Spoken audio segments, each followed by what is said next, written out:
All right, I haven't got time to mark this motherfucker. Here we go again. We can't hear anybody. Nobody can talk to anybody.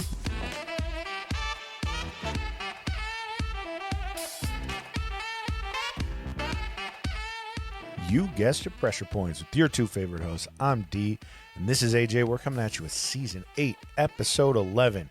Booze is killing you. AJ is converting to Mormonism, and he also joined the DARE program, so he's going anti-alcohol today. So find us on Instagram and Patreon at pointsopressure.com, bitch. Well, turn the fucking thing off, you dumbass. Yeah, Mormonism, anti-alcohol. Obviously, opioids are completely fine. Yeah. Because it's prescribed by a doctor. Yeah. It's totally cool. The whole, opioid epidemic thing, fucking leftist woke mind virus. Oh, Jesus Christ. Shut the fuck up. God. Did you know that DARE is still around, kind of? Yeah, it's coming back. What is it? Las Vegas has a huge push to bring it back because of the drug problems that they've had, but it doesn't solve drug problems. No, it never has. Yeah. It's not evidence-based. It's a massive push to bring it back. It wouldn't surprise me if it came back in a big way. It's like it's a I was going to say a goat whistle. It's a dog whistle for Christianity. Yeah. Just like the fucking push for abstinence doesn't actually help or address the issues. No, of course not. It just sets you up so that if you're not strong enough to do it, you're the weak one. Yeah. You know. It's so that people instead of helping your neighbor get off of those things, helping them get into rehabilitation facilities, it's more of a what's the right word? It isolates and further separates those people so that it dehumanizes it. Mm-hmm. That way it's more, I'm not going to do drugs out of fear rather than I'm not going to do them because it'll I've seen the effects of it. This is just they're fucking bad, and if you do them, you're bad. Yeah, those are bad people. Yeah, it creates all these taboos, social issues. It's just social isolation with it, rather than what is it, Portugal, I think, that did it, that decriminalized heroin, and they were like, hey, if you want to get clean and you want to reintegrate into society, come join this government program. And it's basically like a rehab health facility where they just bring community to these people, and they say, hey, if you truly want and desire heroin, you can get it. You can't do it here, but if you're doing it on the street and coming back here and sleeping at night, that's okay. Yeah. And their detox rate was 90% or some shit, which is crazy in America. Because most of it was fucking they need a better sense of community. Yeah. There's a lot of social and mental health issues in America. The chance of you going through detox and rehab and never relapsing in your life is 3% on a good day. It's fucked. It's terrible unless you go through certain programs that really emphasize medical follow-ups, mental health treatments, in a holistic view. But they're so building fucking that community. Expensive. It's hard for any Joe Schmo to do that. Crazy. I know, what was it? Was it Argentina or Peru or something? But yeah, basically the whole decriminalization is really interesting. There was one of the countries where they basically said, okay, it's decriminalized, but if you are caught doing these drugs or being so out of your mind on these drugs in public, we pick you up. You don't get arrested, but you get sent to basically, you get a mental health exam. You get a place to sleep it off, and then you get a mental health exam, and then you get access to these community resources, like you were saying, where it's why are you totally zonked out on heroin at 1 p.m. on a Thursday in public? Let's figure out why. I mean, and then they say, if you're doing whatever drug you want in the comfort of your own home and you're doing it in a safe way, who cares? That's not our business. Yeah. That's the true libertarian way. That's libertarian on the world front, not American libertarianism. That's your life, and we're here to help you. And their rates of drug use drop considerably because, in general, people who are well-adjusted to society have those community resources, don't want to sit in their apartment at 2 p.m. on a Thursday and shoot up heroin. Yeah, a lot of times these people just, they reestablish that connection to community. Yeah. Well, how's your week been? Oh, not too bad. Yeah. Been chilling. Fuck, I had something for this. We watched a movie. Mm-hmm. Yeah. Fantastic movie. Do you want to go right into that? Or had a nice little sing-along on Friday night. Yeah. Yes. Oh, Friday, or I should say, what was it, Wednesday? I think you mentioned, hey, on Friday, we should get together. We should watch Mamma Mia.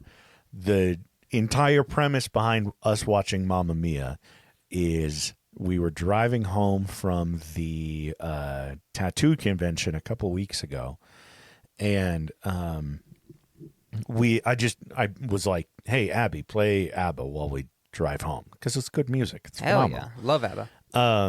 And we were driving, and Abby brought up like, oh yeah, or no, I think I asked your wife, hey, have you seen Mamma Mia? And she's like, oh, it's one of my favorite movies. And Abby goes, oh my God, it's one of my favorite movies.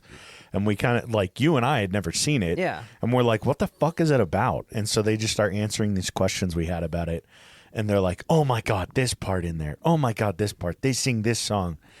And we were like, yeah, the next movie night, we should watch Mamma Mia. So Friday night, we get together, got some pizza, got some drinks, and watched Mamma Mia. And it was good. There were things about it that I didn't like, but it's a fun movie. It's a good time. It was very fun. If you like ABBA, check it out. Don't go into it expecting like an Oscar award winner, but it's fun. Yeah, it's fun. Yeah. Singing along. Yeah. I still don't buy the whole they were showing that that guy was gay. They heard he was gay. I'm like, nah, I don't see it. It was bad. It was a bad delivery. Bad delivery of the whole fucking spoiler thing. alert for anyone that hasn't seen it. But yeah, so last night I'm laying there in bed and I was like, how long was that movie? I was like, how long was Mamma Mia? And I was like, was it like concept? I was like, was it like no idea. 70 minutes? I was like, because you know how like some of those older Disney movies, like fucking the Robin Hood Disney movie or whatever, they're like 65-minute movies. You know, like there was a time when it's a tight 65. Yeah, and now it's like you don't really see any movies that are under like 100 minutes long, right? Mm-hmm. So I was like, how long was this? Like, it felt like it was like maybe 70 minutes, like just a little over an hour. And I looked it up and it's like it was an hour and 48 minutes long. Holy shit. And I was like, ain't no way we watched almost 2 hours of ABBA and paused a bunch of times to just like chat and talk. And I was like, that did not feel like a 2.5 hour experience, which is what it would have been because we would pause, we would chat, we would have drinks, and we would like fucking rewind and go look at things. Like, we watched it for like 2.5. That's crazy. 3 hours, it did not probably. feel like that. It didn't feel like that at all. It was a vibe. Yeah, it was a good time. The vibe was immaculate. The calypso was sweet. Yeah, if you haven't had it, it's one that I don't remember who it was that told Abby and I, but if you have pretty much any alcohol, any clear or like white alcohol, mix it with it's in the gas station. It's called Calypso, and it's basically like, have you ever had like bug juice? Yeah, it's the adult version of bug juice. It's bug juice, but in a glass bottle. It is so sugary, but the only reason it's made is as a mixer. It has to. If There's anyone no is other drinking way. that casually, they have diabetes. Yeah, absolutely. They're pissing a lot. Yeah, it's so fucking sweet, but and sour it covers and tropical. All of the taste of alcohol. Like I think one night Abby and I were just like, oh yeah, like let's see, we'll do like 1 to 1, and she was like, this doesn't taste like rum, and we did like 3 shots of rum and 3 shots of the Calypso. We did the blue Calypso is the best one. Yeah. It like you just don't taste any alcohol. Yeah. 50-50. It's It's fucking like- insane. You can tell, Yeah. but that's because it's not as sweet as it Yeah. normally is. Yeah. You know? It's like it's crazy. I can't recommend it enough. Just be really careful with it. Yeah. Be careful 'cause with it, and if you're sober, don't try it. I got fucked up. Yeah. It's dangerous. At the end of the night, you and I took a shot together, and we were like, "Yeah, fuck yeah!" And then the movie ended, and I still had a drink that was like half full, and I was like, "Oh yeah, I'll finish this." So I finished my drink, go and hang out with my buddies on Discord while they played Magic. And Your Discord kittens. yeah, and I just like sat there and sipped on my drink and everything, hung out for like an hour, and I stood up and was like, "Whoa, I'm fucked up." I don't know how many shots was in like the bottom half of that red Solo cup, but it was enough that like It I went to bed concentrated. with the fucking spins, dude. That shit was crazy, but yeah. Oh, let's see. So I've been reading American Psycho, obviously. Oh yeah, yeah. Very good. Ooh. Oh god. And then I was also suggested from my father the book Trust No One by Jonathan Mayberry. Okay. If you are at all a fan of the X-Files, go get Kind of the same this concept. book. You can find it on Audiobook Bay, if you know what that is. But he has 3 volumes of just extra X-Files stories. Oh, okay. So fucking good. Oh yeah. It's made by a bunch of different authors, a bunch of different writers. Everybody likes the X-Files, obviously. And man, it's solid. So throwing that out there, you know, yeah. you guys send us ideas. This is our way to give back. Our recommendation to you. But yeah. Yeah, and you've been playing Terraria? Yeah, it just started the other day. I don't even remember. Oh, it was because I was watching Wubby, and he was like, "Oh, the Cataclysm mod," and I was like, "What the fuck is Terraria?" Because I was like, I know he's playing Minecraft, doing it his Minecraft playthrough the first time, and which I did as well, and I was like, I don't know, I hit a point in there where I was like, ugh, I just feel like I have to think so fucking much about like what my next steps are on this. I was Yeah. like, I'm good. Stepped away from it, and then I read a fucking bunch about Terraria and reached out to a buddy of mine that I know plays it, and he was like, dude, I can't fucking recommend it enough. And so I started it Thursday and played like a fuck ton today, and it's cool. It's pretty sick. It's really basic and fun. You can get like more complex with it if you want, but yeah. But it's fuck just- it. Who wants to get Yeah, complex? it's just go in, find things, spawn bosses, and kill them. Perfect. Get good loot. And Pretty it's crazy. digging based? Yeah. A lot of it's more like TNT based. Well, yeah. That's how I play Stardew Valley, too. Yeah, right. Yeah, it's like, imagine, so you know how like Minecraft, you start out and you go like, oh, I'm gonna go get like iron, and I'm Yeah. gonna get a full iron set, and then I'm gonna get diamond, and then like after diamond, it's like what, one more like Enchanting. main game, yeah, enchanting and all that. So with this in Terraria, there are, I think, like 40 different toilets that you can make. Toilets? Yeah. Why? That's how many what's different- significant. The toilet, it's like, what's the word? Toilets are like a decoration kind of thing. Okay. But it's the amount of materials that you can, Yeah. like, make it out of. yeah, make it out of, and it's just fucking vast. Like, it's fucking insane. Like, I just got, like, I made like a meteorite goddamn hammer axe Hell yeah. that replaces my hammer and my axe because it does the same thing. It does what both of those do. And I don't even know how like far on the scale. Like, I'm like, that's like, oh yeah, early Yeah. game shit. You're like, And I was like, oh, this 20% is fucking in. incredible. And I'm like 10% into the game. Yeah. So, awesome. I but love yeah, games like that. It's fucking wild. They got like so much shit in there, so it's really cool. And also, they do like other game crossovers, like fucking crazy. There was one guy that I was watching play, and he had, you know who Spiffo, the Spiffo plushie is? Yeah. From Project Zomboid? Mm-hmm. Yeah, he had a little Spiffo companion Hell that was just chasing him. I was like, that's fucking awesome. They have all sorts of little crossovers and stuff like that. Yeah, like it's awesome. I've Hell really yeah. enjoyed it.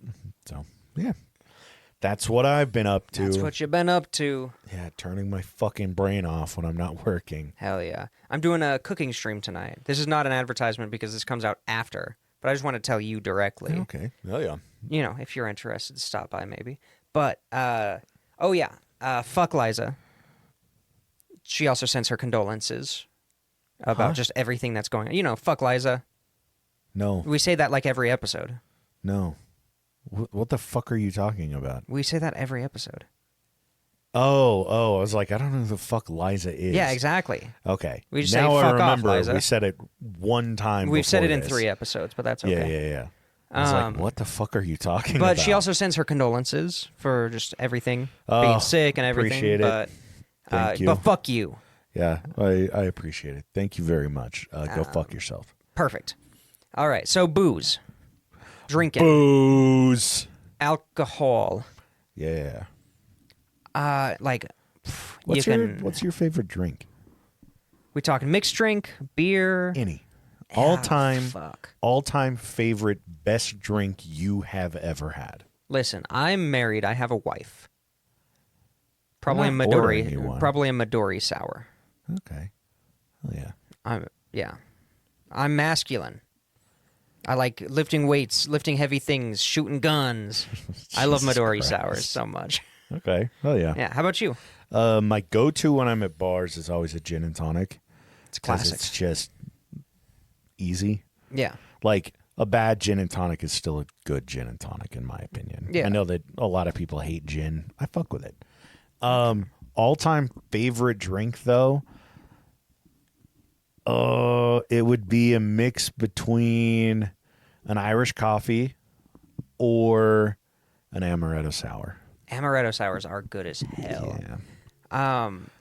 Well, if I want to put on a show, if I want to put in the work, flaming Dr. Pepper.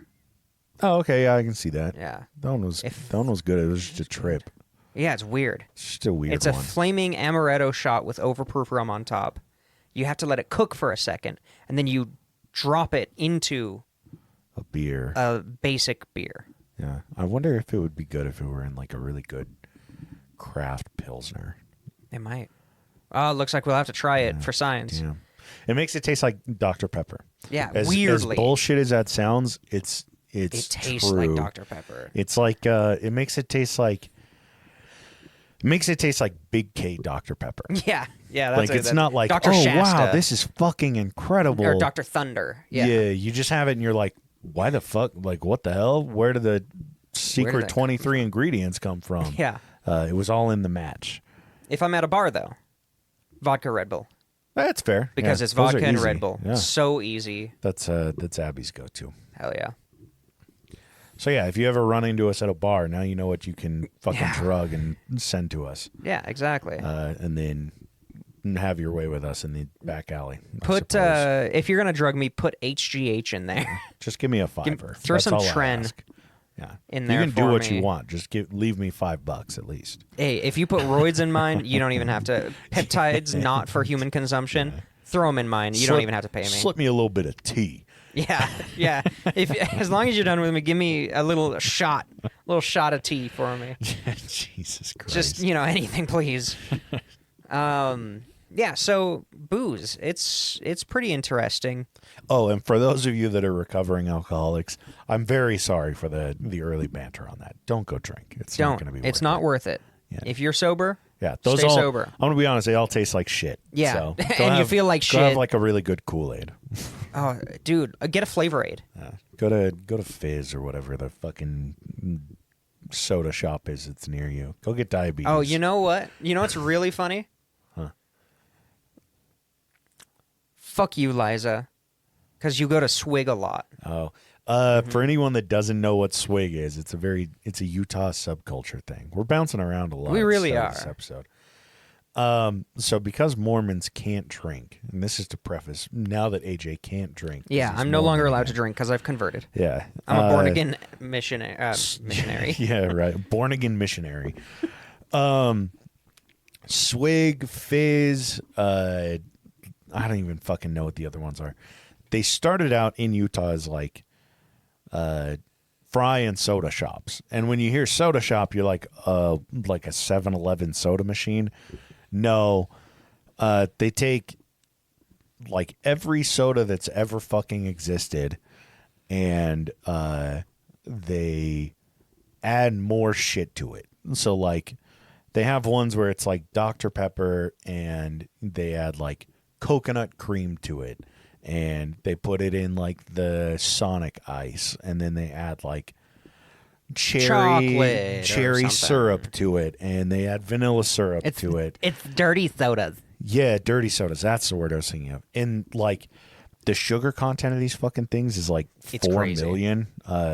It'll kill you. I swear to God. And you can get sugar-free versions. Yeah, you can get sugar-free and there's versions. so much sugar-free shit in there, you get diarrhea. Yeah, you get cancer immediately. Well, yeah, California can't have Swigs because they'd have to put the cancer warning on every cup. on every cup. I'd buy I would drive to California for that cup. Just for the sticker. Yeah. So it's like a huge. I don't know if it's moved to other states. If you're in other states outside Does of this Utah exist? and Idaho, let us know if you've ever seen like a dirty soda shop because like Swig, Fizz, those are the only two that I fucking know. It's always something like that. I've only ever seen them in Utah. Because Mormons go crazy for that shit. Dude, they lose it. It's just, and it's so fucking unhealthy. Sugar high is the only high they can get. These ladies will get like the 48 ounce. They'll have like, it's like what truckers use that they fill up with Diet Cola, but they have that and it's got like, it's full of high fructose corn syrup. That's it. It's about fucking 50-50 soda, high fructose corn syrup, natural flavors. Yeah, it's basically just like a 48 ounce thing of simple syrup. It's nuts, dude. And caffeine. It's the only way they can get caffeine is if it's in like Coke. Yeah. I've always heard to mix those with alcohol because people are like, oh yeah, you can't taste it. But I'm like, it's just too sweet. Like, and then we're talking about Calypsos. Like, that would fucking kill me. Calypso, I guarantee, is still lower sugar content than a whatever Swig. the fuck are in Swigs. Yeah. That shit's nuts. Huge subculture. Like, Mormons go crazy for that shit. And I suppose some non-Mormons too, but yeah. Fuck but that's that. like the cliche they do. Yeah. Or one of the many. All right, so just like red meat, booze has also been linked to a shitload of medical conditions that people aren't willing to, really discuss very openly because, the booze industry is huge, just like the meat industry, especially red meat. Yeah. Yeah. We're not going into the red meat thing. I just thought it was a really interesting parallel in the way that they've handled the, scientific knowledge of, hey, this is directly killing you, in a noticeable way. It's not a great thing to consume every single day, Yeah. It's not a great thing to consume ever. In fact, with alcohol, there is no known safe dose. Oh, yeah. Because, you're literally just poisoning your fucking liver. Exactly. You're just poisoning your whole body, it turns out. It's been linked directly to breast cancer, liver cancer, mouth, throat, and larynx cancer, esophageal cancer, colorectal cancer, pancreatitis, cirrhosis, liver failure, of course, gastritis, ulcers, hypertension, that's high blood pressure, heart failure, arrhythmias, cardiomyopathy, gout, anemia, mental health disorders, although that's kind of chicken in the egg, diabetes, Wernicke-Korsakoff syndrome, which is a thiamine deficiency. It fucks up fetuses. Fetuses? Yeah. Fetuses. And then, you get addicted to it, and then when you stop, if you're able to stop... You can't. You have a seizure, you get the DTs, delirium tremens, where you shake and have hallucinations, and then you die. Yeah. Well... And then if you don't die, you have a really good chance of drinking again at some point. Yeah. And then dying. You forgot one though. At least they're really fucking good parties. I'm gonna be honest. Oh God. At least they were really fucking good times. Some of my best memories I've been drunk.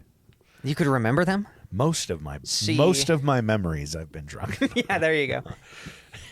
In my 20s, yeah. fuck, Hey, you know, yeah. Yeah, but there's definitely like alcohol is a really good example of people are built different. Yeah. You know, like I mean, I work in drug and alcohol detox and withdrawal and stuff like that. Some people get addicted to it so quickly. Yeah. Some people are like, yeah, I've been drinking for 30 years. I went cold turkey a week ago. Yeah. I haven't had a drop since. Dude, that's a buddy of mine. He stopped drinking for a year to prove a point. And not like he was drinking every day. It was like for the 4th of July, his dipshit brother-in-law was like, oh, like, I bet you couldn't stop drinking. And he had a beer in his hand. He's like, I'll stop drinking right now and I'll stop for 1 year. And the guy was like, bullshit. And he goes, okay. And so he just didn't drink for a fucking year. And then I was on Discord with him. I was on a call and we were watching like the World Cup. And he's like, oh, I hit my year mark. And I was like, oh, fuck yeah, dude. And he goes, yeah. So next week, my wife and we're going to like have a couple drinks and just see how it goes. I was like, oh, fuck yeah. Yeah. And he was like, a couple weeks later, he messages me. He's like, holy shit, dude. Like, what the fuck is getting drunk again? Oh my God. Oh yeah. After that like, long. That was fucking nuts. I was like, damn. But yeah, like some people just have the self-control to not get like so deep into it. Well, a lot of the times it's also just your mental health at the time that you're drinking. You know, if you're drinking because you're at a party and you want to hang out with your friends, like a social thing, you're less likely to develop this addictive habit than if you're drinking to forget horrible shit and trauma and abuse and all this stuff.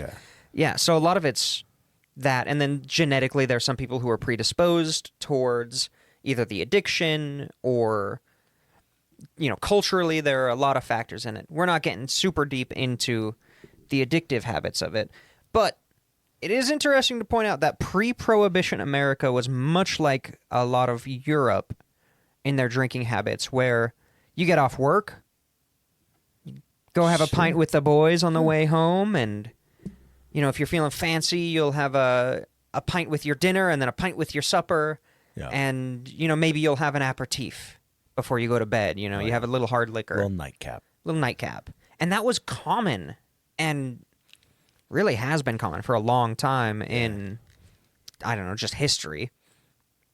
So it's interesting that even though the Prohibition was repealed so quickly, we still have a lot of, like, holdovers from that, where it actually did make an impact in reducing the amount that Americans drink in general. Makes sense. Yeah, and it's still pretty common. I watched this dude on YouTube. He's a British guy, and he's like, every video he's like, oh, I'm gonna, you know, it's dinner time. Well, it's just I'm gonna start cooking dinner. I'm gonna have this beer first, and then it's dinner time. I'm gonna crack open another beer, and he's just like, this is normal. Yeah, like, I'm not getting drunk. I'm just chilling. Like, imagine telling him like, oh yeah, we do the same thing, but with soda. And like, yeah, he'd be like, what the fuck? US. Before like while I'm cooking dinner, I have like a Coke, and not to like shit on you. I know. Hey, this is zero sugar. But like, same kind of concept. Like, I bet there are people out in the UK that are just like, oh yeah, I don't even fuck with soda. Oh, he's one of them. He's like, I every once in a while I'll have a little soda with dinner, but I do not like it. It's pretty wild. It's just a different, like, it's the same vice. It's just in a different way. Yeah. It's really interesting. Because we're talking about the UK today. Oh, mate. There you go. I only do UK episodes so that you can do the accent. I fucking love it, yeah. And then I just have in here, but drinking fun, I guess. Ain't nothing wrong with having a point while I'm making me beans and mash, all right? So weirdly enough, off about it. I'm gonna shout him out if you like calm camping videos. His name's Kent Survival. His name's Andy.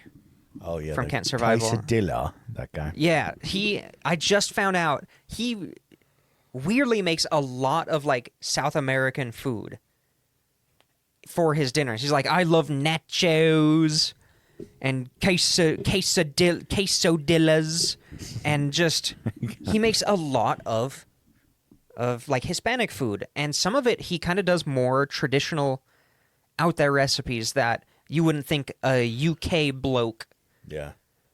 who was a punk in his 20s would be consuming. I found out his girlfriend is from South America. Huh. So I mean, I guess that makes sense then. yeah, he talked about how difficult it is to find cotija in the UK, and they have to use salad cheese. They call it in the UK. Which would just be feta.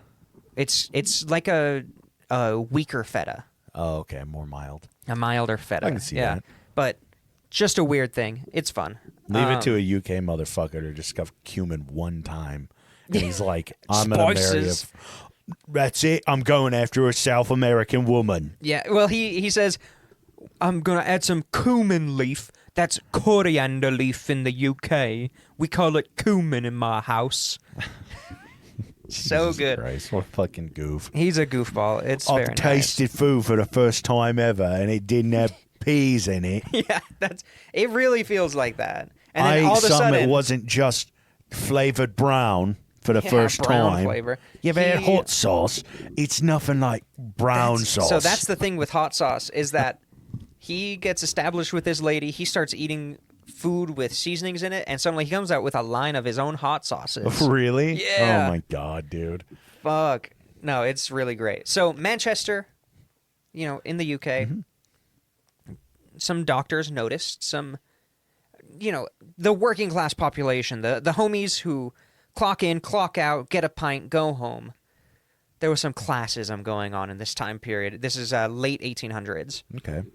They noticed that an increasing amount of the working class population were developing peripheral neuritis, which is a numbness and tingling in the hands and feet. And this was kind of in the second half of the year 1900 when it was really starting to kind of get noticed. And in general, this can be related to drinking. Chronic alcohol poisoning causes this. And a lot of the doctors, being of the higher class, were like, "Oh, it's these poors having to drink because they can't, they don't understand the importing of spices." Jesus Christ. There was some fucking They don't understand how to classism and shit. relegate themselves. Yeah, there we go. That's exactly it. If they didn't go home and get blackout drunk every night, they wouldn't be having these issues. And then Well, they they're like, wouldn't have "No, to I'm have those- having one pint Yeah. a night." Like, They wouldn't even be doing that if they weren't fucking working in piss poor conditions. yeah, exactly, and working their ass And off their for and nothing. their like home life was somehow worse than their work life. Yeah, somehow. And let's see. You're good. You can keep talking. No, I'm going to my you're good. slippers. My feet are freezing. Yeah, go grab your slippers. So here, I'll talk louder. But yeah, in general, the patients who would come in with peripheral neuritis tended to be heavier drinkers. But kind of getting into the year 1900, it started to be just like regular, what was considered average drinkers. Let's see. And two specific doctors in Manchester, in and around Manchester, noticed that there was kind of an increase in their patients saying, "No, I'm not a heavy drinker." And they would say, well, you must be because you're having this. But it happened enough that they were like, maybe it's not. it's not them. Maybe it's the chemicals in the water. Turning the frogs gay. So these two doctors noticed, one was named Dr. Kirby, which is great. I don't remember the other one. I thought I wrote it down, but I did not.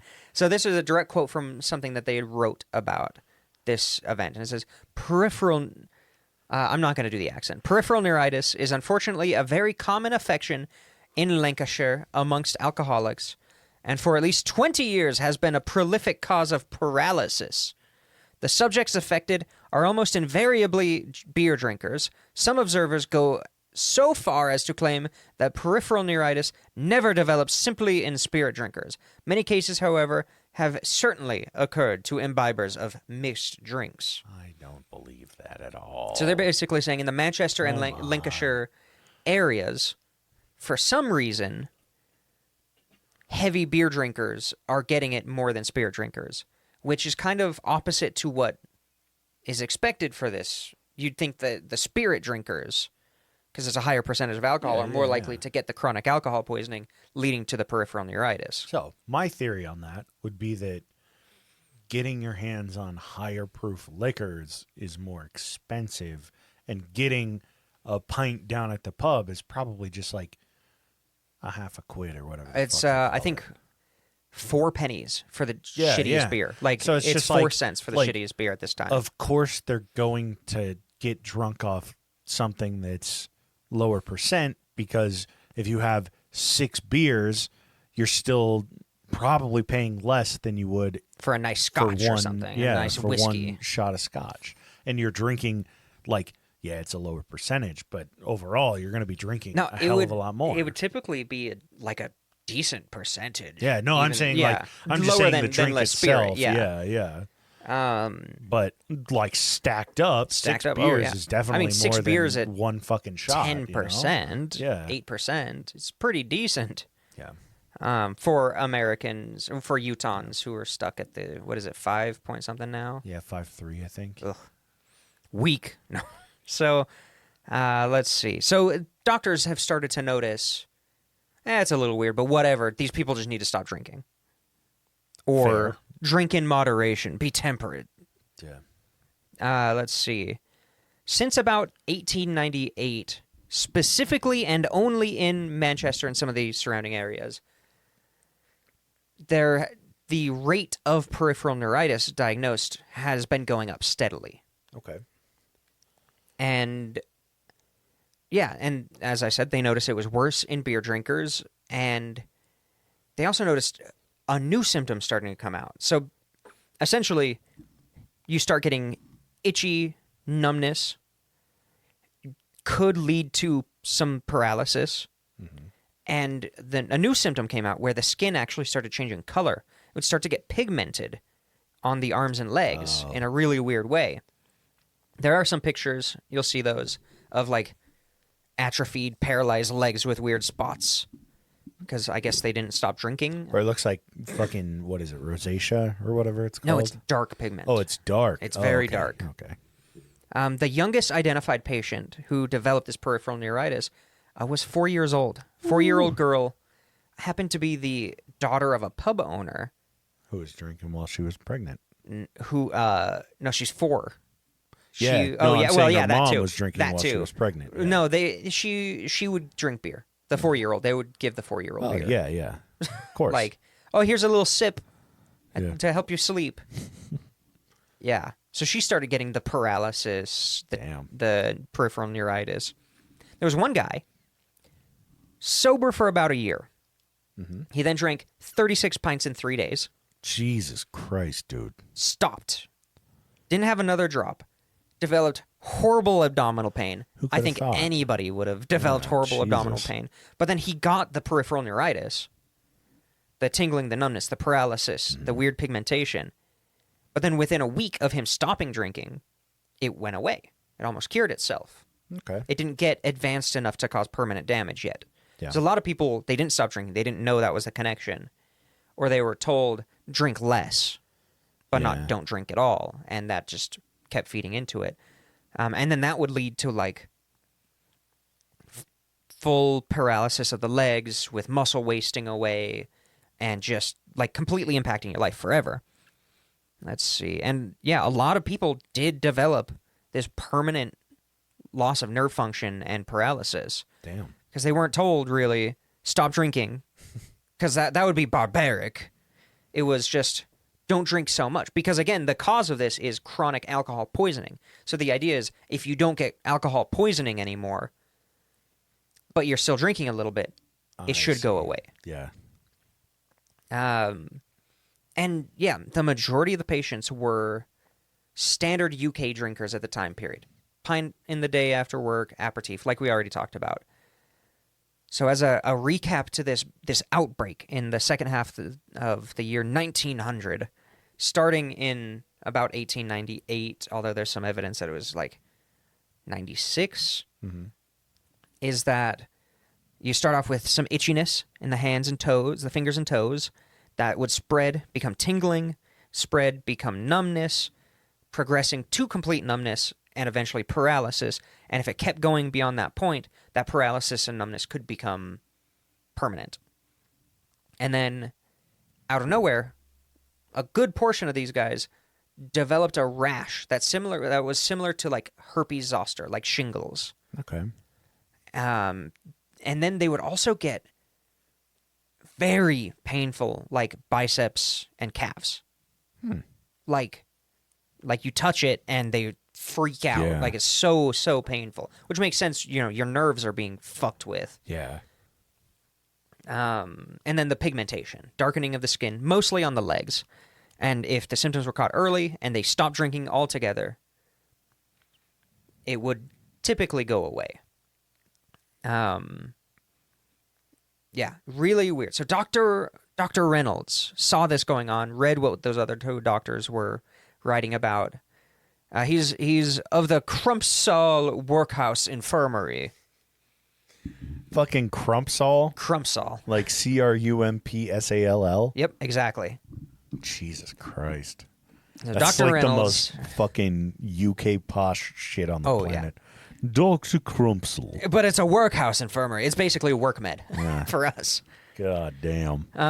He's based in Manchester, and he really starts. It's summertime, he really starts looking into this. He's like, something's fucked about this. He discovered that the disease wasn't just in Manchester, it was in Lancashire and Staffordshire, in the surrounding area. He was able to get some statistics going, that Manchester had a 3 times higher rate of peripheral neuritis caused by chronic alcoholism than London, where alcoholism was way worse. Yeah.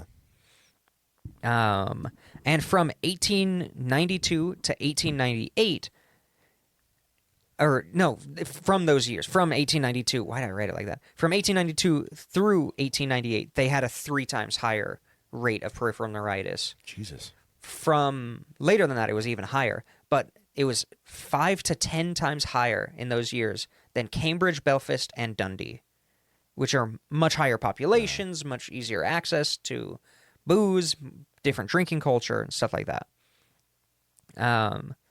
And it starts getting to this point in the summer of 1900 that some of these infirmaries, like small hospitals and stuff, were reporting that half their patients coming in had signs of peripheral neuropathy, Jesus. even if they weren't in for that. Yeah. They just started screening for it because it got so common. God damn. It was discovered in the first 4 months of what's considered the outbreak, before it was even detected. 41 people developed permanent damage and 66 people died. Ooh. People, it's not very common you die from peripheral neuritis. It's a nerve condition.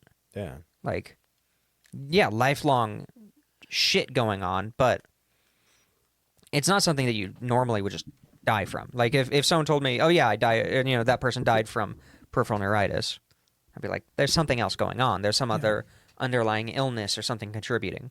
Makes sense. Let's see. And so in the 7 months before the outbreak, only 22 people had died from this, but it was more related to cirrhosis and just alcohol poisoning. But that was a contributing factor. So it had basically tripled within 4 months what it had done in 7 months. And it's a weird number because those are just the only statistics he was able to gather. Okay. Makes sense. It was also becoming so common amongst the working class that they didn't really have a name for this disease unless you were a doctor. Like, the doctor wasn't saying, oh, you have this. They would just start naming the illness after their favorite brewery, which is great. Christ. So you'd be like, oh, I've got the Uinta Brewing Company neuritis. I got the squatters. I got the squatters neuritis. No, that's something else. Let's see. The Anheuser's getting to me. Yeah, got the corona paralysis. Jesus Christ. So obviously that's not good. It starts getting out into the news, into the media a bit. It's not good press for the largest of the breweries in the area when everybody's relating your beer Yeah, to fucking nerve damage. to nerve damage, horrible nerve damage.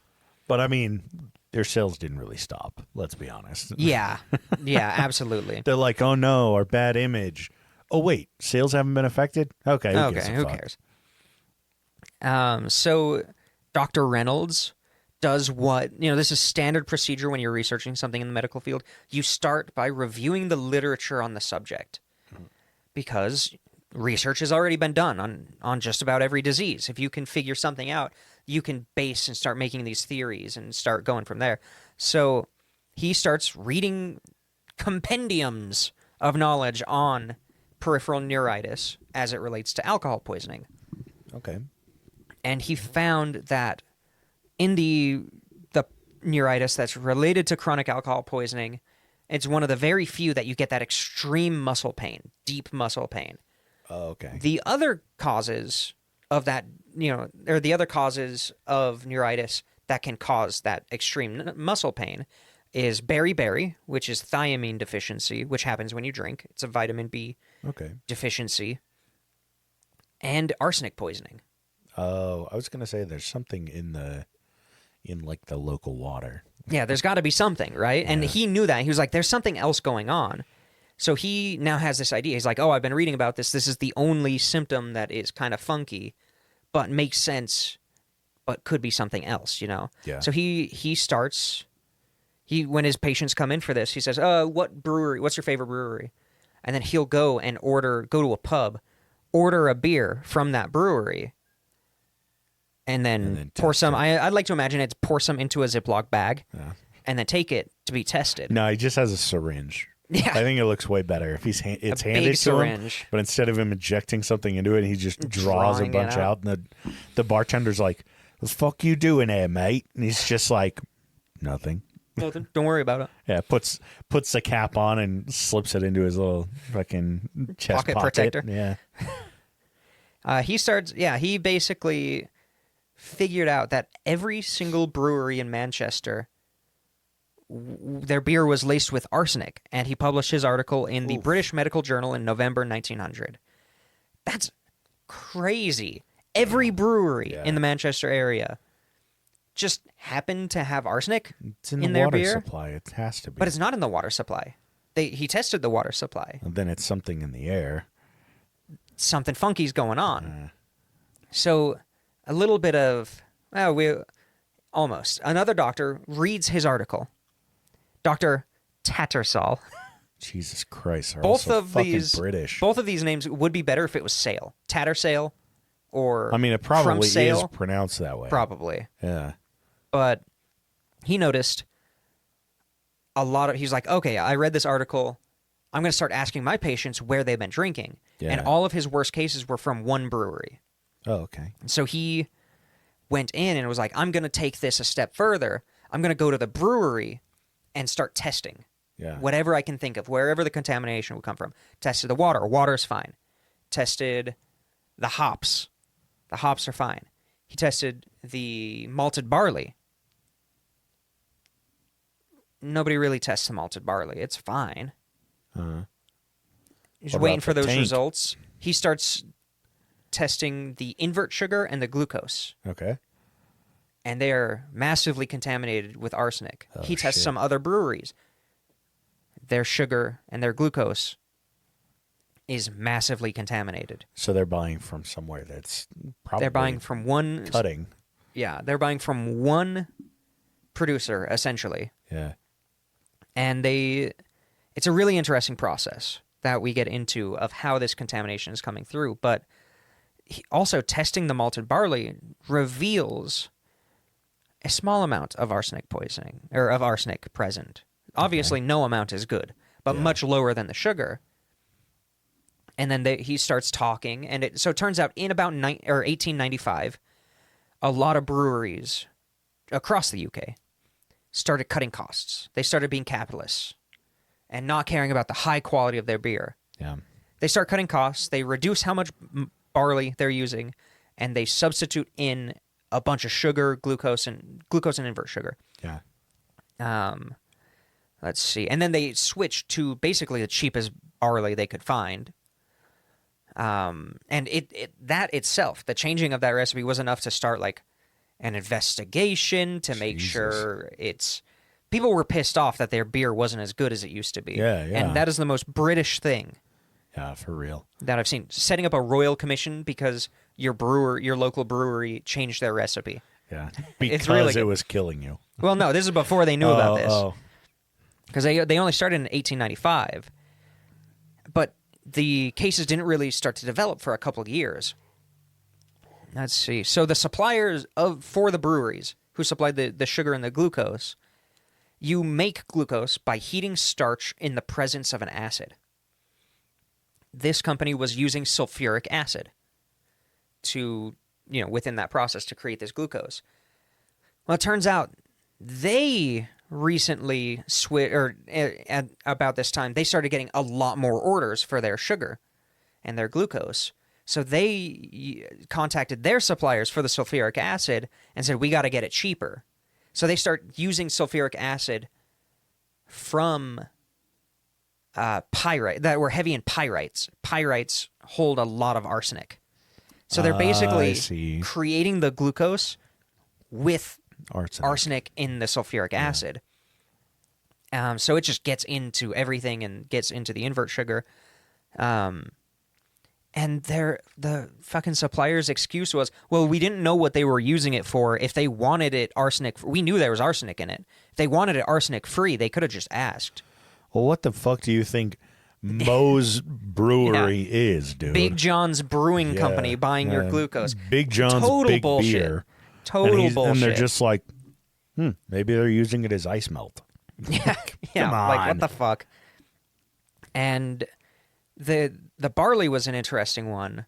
So they basically found out, they discovered that when the barley was being dried and malted, if the fuel that it was being dried with was coke, a lot of coke tends to have arsenic in it.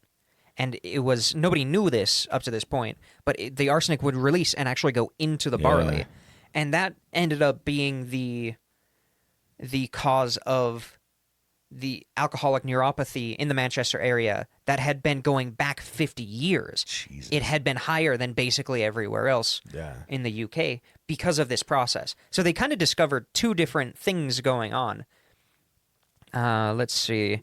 So pretty much every case of alcoholic neuropathy in the Manchester area over the last 100 years had been, at the very least, from just how they dried the barley. Yeah, literally just the supplier. And they're all getting from the same fucking source. Yeah.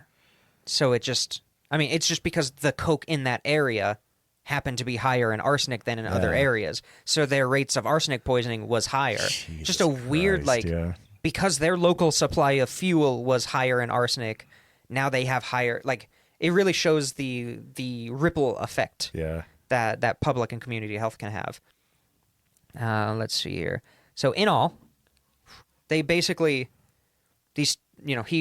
Dr. Reynolds put out his first thing, Dr. Tattersall put out all this research and went to the supplier and was like, you can't, they're using this for beer, obviously. You can't use this arsenic-laced shit. Yeah. And they're like, okay, no problem. They never had to pay a fine. Nobody was ever forced to pay a fine, but some of the breweries did the right thing. Some of them did not.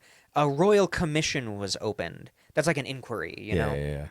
A whole investigation was found, and a lot of the breweries, the biggest breweries in the area, started recalling all their shit. They would telegram out messages to anywhere that they had sales saying, bring it back here. Yeah, we'll replace it with a non-arsenic one. We'll replace it. And for about a month, drinking went down in the area. Yeah. 1 month. Yeah. But birth rates significantly dropped in the area because of the arsenic poisoning. The Royal Commission was basically set up to just make it so that the breweries could collect on their insurance. Because they would say, send us back the barrels so that we can destroy them in the presence of our auditor. I see. So that we can get paid for all this shit. Because the way they were set up was, oh, who cares if we have to recall thousands of barrels of alcohol? We're going to get paid for it, for our insurance. And we have to, like, have the insurance guy here so that they can't fuck us. Yeah. And so it ended up, let's see, I've got some of the statistics. I love the stats at the end of this. Let's see. 6,000 people were poisoned to the point of having significant symptoms. There were probably thousands more who just, oh, my fingers are kind of itchy, my toes are kind of numb, can't afford a doctor. Yeah. So definitely over 6,000. We know roughly that over 100 people died, but it's almost impossible to know to go back because it was always written as alcohol poisoning, cirrhosis, or something like that. Well, yeah, and then there are the people that died, and none of it was even attributed to that, and he just fell over. Fucking dies, Yeah. but he could have had all of the symptoms for it. Yeah, just They not. he just know. never went into a doctor. Exactly. Let's see. Over 10,000 barrels of beer were dumped into the sewers. Jesus. Can you imagine the smell? Walking down the street, you're just like, ooh, someone's baking some bread. God. Like the shittiest fucking bread ever. Yeah, and it ended up being 67 breweries were contaminated with arsenic. Damn. Huge decline in the birth rate. A bunch of breweries, basically none of the big ones. All these small ones got caught still selling the poison supply. Oh, well, yeah, because they wouldn't have been able to.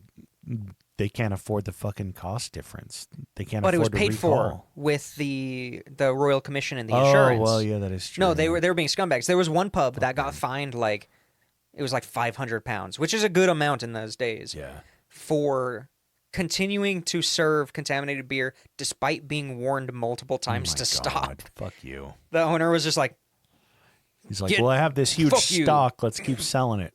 Jesus Christ. All right, I'll stop. You guys want some more? Finish selling off all these barrels. Yeah, get it quick. We'll stop after our stock's gone. Yeah, and it also turned out that the 4-penny beer was safer than the 6-penny beer because the 6-penny beer had more sugar in it. Jesus Christ. So the real poor people, the really, really poor people who were down bad, they got off slightly better for the first time in history. Slightly more scot-free. Yeah, slightly less arsenic. So yeah, that's the I don't even know what the official historical title is called. Like the articles just say beer poisoning. Huh. It's the Great Beer Poisoning of 1900. I'm naming it here. Hey, that's fair. Too bad that's not the episode title. But... fuck. Fuck. No, that's perfect. Yeah, I love these weird, very niche disasters. Yeah, it's like one area, it happened across a year-ish, a couple of years. The thing of the year, everybody in town was talking about it, kind of thing. Yeah. It's pretty wild. It's cool, though. It's crazy that they were able to trace it back to one fucking supplier. Yeah, it was one supplier who happened to just be undercutting the rest of the market. Well, why didn't they say they didn't want our fucking arsenic? Our arsenic-laced goodness fucking shit. They knew about it. That's the craziest part, is that they knew that there was arsenic in their sugar and glucose.